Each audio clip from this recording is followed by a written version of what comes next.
In this video, I will be discussing some examples of author's craft throughout the poem Mother to Son. It would be very beneficial to watch this video. It will be helpful with both the quiz that I've posted today and the assignment that I posted yesterday. The poem begins with the lines, "Well, son, I'll tell you, life for me ain't been no crystal stair." Okay, so a crystal stair might look like this, and you can see that it's smooth. It looks relatively easy to walk down. There wouldn't be anything that would hurt your feet. And the speaker is saying that life has not been like this. Okay, so we can kind of see that we have kind of a metaphor for life here with the stairs.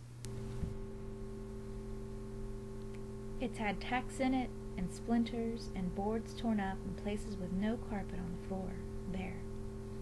Okay, so here we have a different image of stairs, and I tried to include a picture that I thought represented what this part of the poem says. Okay, so if we're using that metaphor for life, think about why the author is using these images.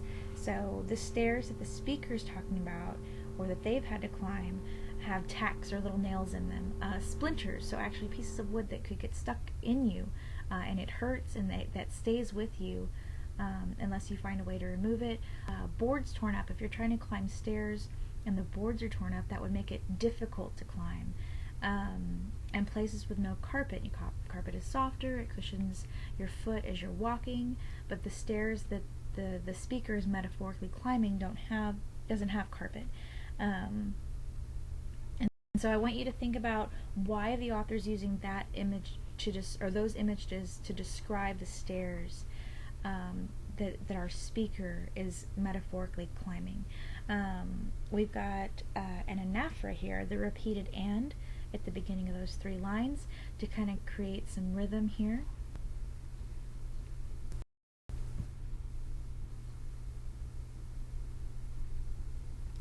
But all the time I's been a-climbin' on and reachin' landin's and turnin' corners and sometimes goin' in the dark where there ain't been no light. Okay, I really love this part. We can see a lot of determination in this part of the poem. Okay, the speaker just described the type of stairs their life kind of represents. And then we get here that they keep climbing and reach and land. And so a landing is a part of a staircase where you actually reach a floor. So we could kind of see here that maybe this is a part of life where things are a little bit easier. The speaker was able to catch their breath before they had to start climbing again. And then this other part we have where it says, "and sometimes going in the dark where there ain't been no light." I want you to imagine what it would be like to climb stairs without having any light. That would be really, really difficult. So we can kind of think about that maybe this means parts of life that were really hard, really difficult. It didn't seem possible to keep climbing. Okay, then the speaker says, "So boy, don't you turn back, don't you set down on the steps, 'cause you find it's kind of hard. Don't you fall now." Okay, I love this part too. We kind of have a tone shift here from determination into, look at the way the speaker is talking to, obviously to a boy. It's a specific boy. It's almost not really reprimanding. I don't want to say that the person's in trouble, but it's kind of almost a lecture here. And still using the stairs metaphorically, don't sit down on the steps. So I want you to think about why the author is using that image again.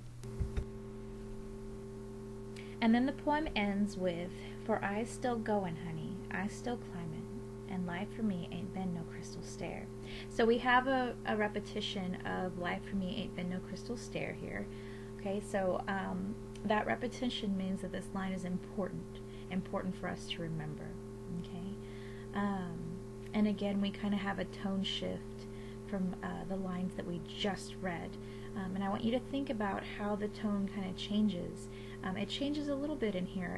It doesn't go from like really happy to really sad, but make sure you're looking at that tone word list and think about how the speaker sounds going through the poem.